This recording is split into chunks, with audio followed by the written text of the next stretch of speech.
तर नमस्कार शेतकरी मित्रांनो, स्वागत आहे तुमचं हवामान अपडेट्स या यूट्यूब चॅनलवर। तर मित्रांनो, पुढील 2 ते 3 तासामध्ये राज्यामध्ये या ठिकाणी 10 ते 12 जिल्ह्यामध्ये ढगफुटी सदृश पावसाचा इशारा देण्यात आलेला आहे। अचानक या ठिकाणी हवामानामध्ये बदल झालेला आहे मित्रांनो। आपण या ठिकाणी संपूर्ण आढावा घेणार आहोत की राज्यातील कोणकोणत्या जिल्ह्यामध्ये पावसाची शक्यता असणार आहे। तत्पूर्वी तुम्हाला एक विनंती आहे, तुम्ही व्हिडिओ पाहताय परंतु चॅनलला सबस्क्राइब करत नाही तर आता चॅनलला सबस्क्राइब करा व व्हिडिओला लाईक देखील नक्की करा। तर मित्रांनो, थोड्याच वेळात आता मध्यरात्री व सायंकाळीच्या दरम्यान आपल्याला सांगली, सातारा, कोल्हापूर, सोलापूर, पुणे या जिल्ह्यामध्ये आपल्याला ढगफुटी सदृश पाऊस काही भागात पाहायला मिळतोय। तर काही ठिकाणी हलक्या मध्यम स्वरूपाच्या पावसाची शक्यता देखील देण्यात येत आहे। तसेच कोकण पट्टीमध्ये देखील रत्नागिरी, रायगड, सिंधुदुर्ग या जिल्ह्यामध्ये जोरदार स्वरूपाच्या पावसाची शक्यता पुढील 2 ते 3 तासामध्ये पाहायला मिळते।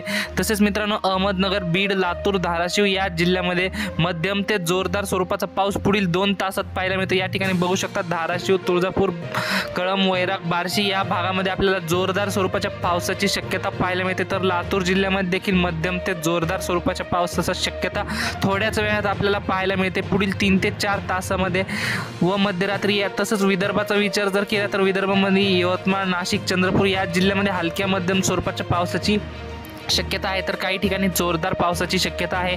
तसेच या ठिकाणी नाशिक, मालेगाव, नंदुरबार या जिल्ह्यामध्ये देखील मध्यम ते हलक्या स्वरूपाचा पाऊस पाहायला मिळणार आहे। तर काही ठिकाणी जोरदार स्वरूपाचा देखील पाऊस होऊ शकतो मित्रांनो पुढील 3 ते 4 तासामध्ये मध्यरात्री व पहाटेच्या दरम्यान। एकंदरीत जर संपूर्ण महाराष्ट्रामध्ये तर 10 ते 12 जिल्ह्यामध्ये आपण बघू शकता, सांगली, सातारा, सोलापूर, तसेच बीड, लातूर, धाराशिव, रत्नागिरी, रायगड, सिंधुदुर्ग, छत्रपती संभाजीनगर या जिल्ह्यामध्ये काही ठिकाणी मध्यम तर काही ठिकाणी जोरदार स्वरूपाच्या पावसाची शक्यता पाहायला मिळणार आहे। तर मित्रांनो, ही होती हवामानाविषयी छोटीशी माहिती आवडल्यास आपल्या चॅनलला सबस्क्राइब नक्की करा। धन्यवाद। तर भेटूयात पुढच्या व्हिडिओमध्ये।